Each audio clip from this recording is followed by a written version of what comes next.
Chapter 1. Fletcher Landry's life was about to change. Forever.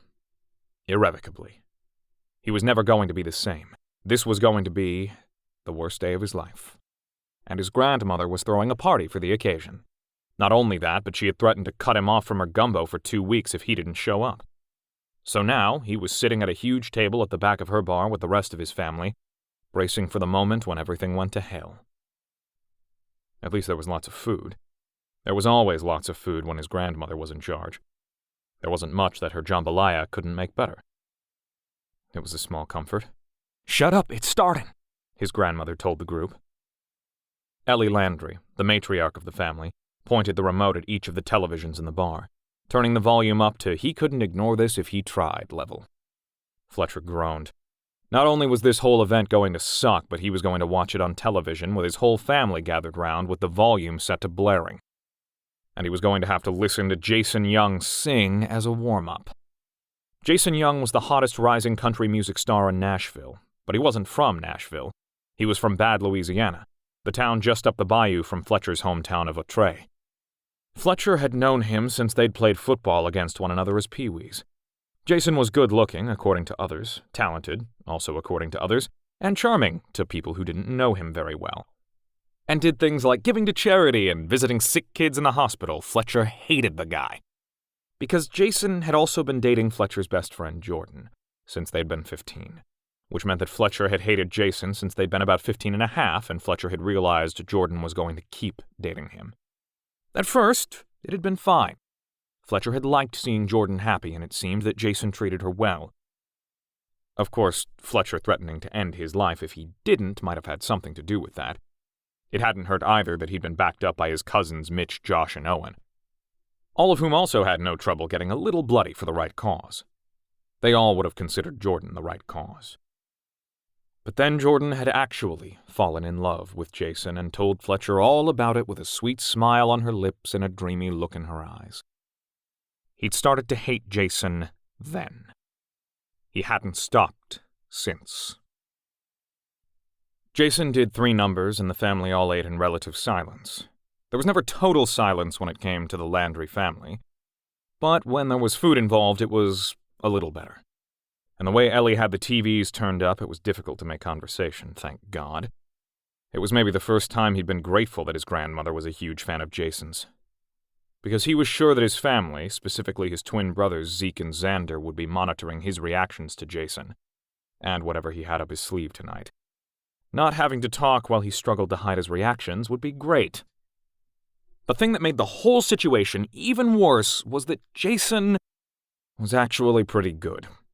Fletcher would never buy an album, and he would continue to turn the radio away from any of Jason's songs, but it wasn't like his ears were bleeding or anything. "Vegas! Wow, that's fun," Tori, the wife of one of Fletcher's cousins, said. "I'll bet Jordan's having a good time." Jason was performing at the MGM Grand in Las Vegas. Yeah, he was doing very well in his career, the fucker. "Shh," Ellie told her. Everyone's eyes widened. Tori never got snapped at. She was sweet and kind and patient, and pregnant with Ellie's first great-grandchild. She'd basically been treated like a princess since she'd moved here, and like a queen since she'd shared the baby news. But Ellie really was a big Jason fan, and the rumor was that he had something big planned for his live show tonight. The further rumor was that he planned to propose to Jordan, on stage. Fletcher pushed his plate away. Not even jambalaya could make that feel good. Jason moved to the microphone, grinning into the camera. He had a room full of fans at that casino as well. "Hey everybody, thanks for coming out tonight." The crowd roared, his grin widened. Fletcher sighed. "This past year and a half or so has been pretty crazy for me. All my dreams seem to be coming true, and there are some really important people who've been a part of that." He thanked his manager, his parents, and a couple of people Fletcher didn't know. Then he said, "But there is one very special person who's been here with me from the beginning, and who I have a very special question for tonight." The crowd went crazy. Ellie gasped and grabbed her husband Leo's arm. The women at the table sat a little straighter. Fletcher rolled his eyes. This was where things were really going to start to suck. The noise in the casino was incredible. and Leo reached for one of the remotes to turn the volume down. Ellie slapped his hand, but thankfully he managed to reduce it by a few notches. "Yeah," Jason said, grinning. "I hope she feels the same way about it. Now I just need her to come out here with me." The camera swiveled and focused on a beautiful blonde who had just stepped out from backstage. It was Jordan. Kind of. Fletcher's chest tightened and his heart thumped hard against his breastbone. He'd know that face anywhere, of course, but a lot of people who knew Jordan would be shocked to see her tonight. Jordan was a tomboy, a natural beauty. A girl who wore lip gloss on Saturday nights, maybe, if she remembered. The first time she'd ever tried to use mascara, she'd ended up with an eye infection.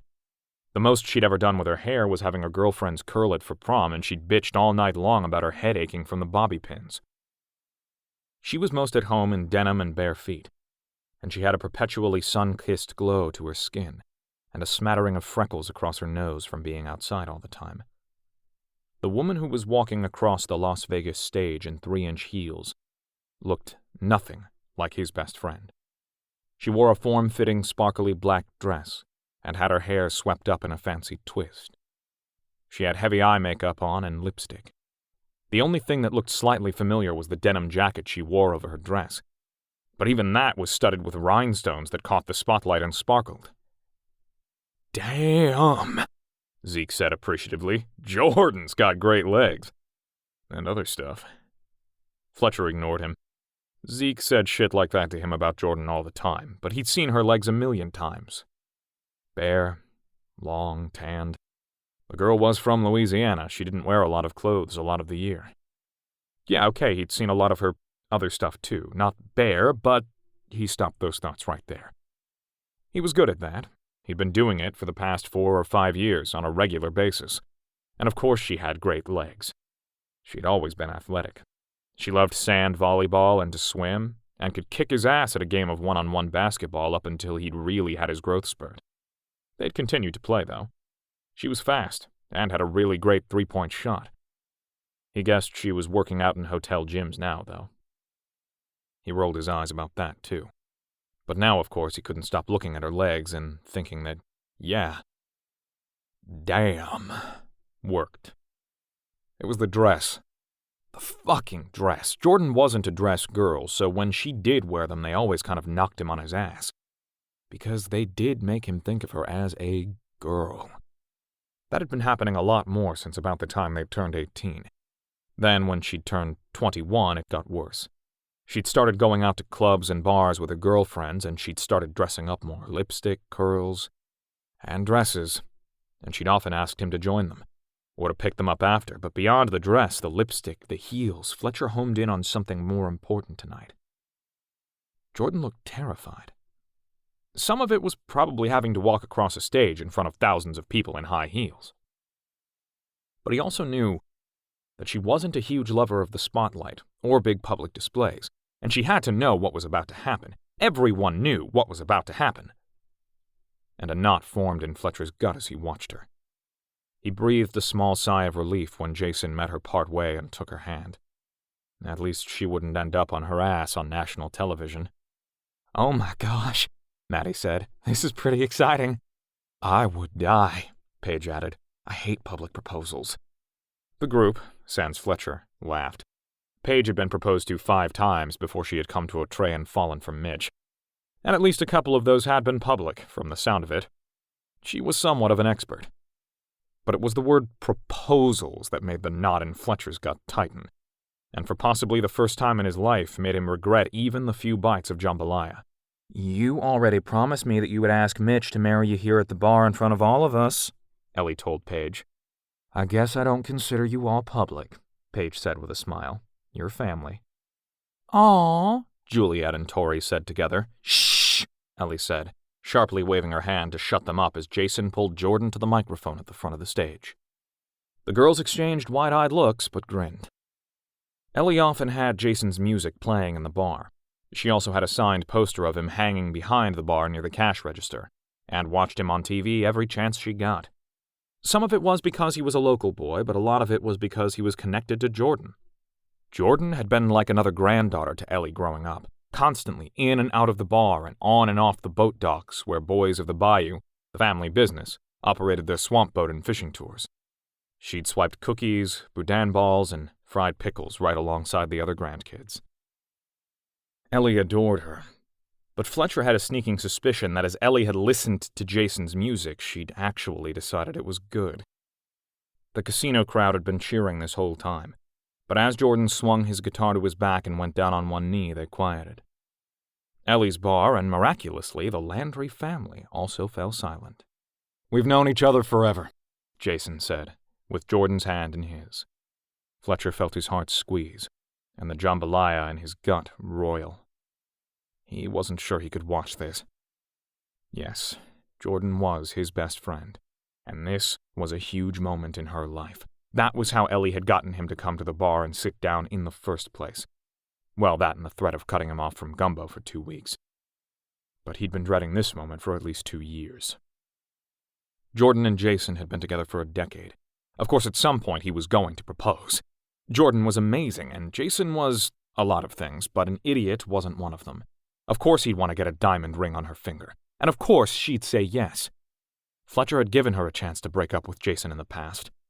2 chances, actually, to choose him instead. And she turned him down flat. So, yeah, Fletcher had been expecting Jordan and Jason to get married. Though he'd figured he'd get this news by phone call, a phone call where he could fake a happy tone of voice and say all the right things, even as he was cussing internally and planning to break things as soon as they hung up.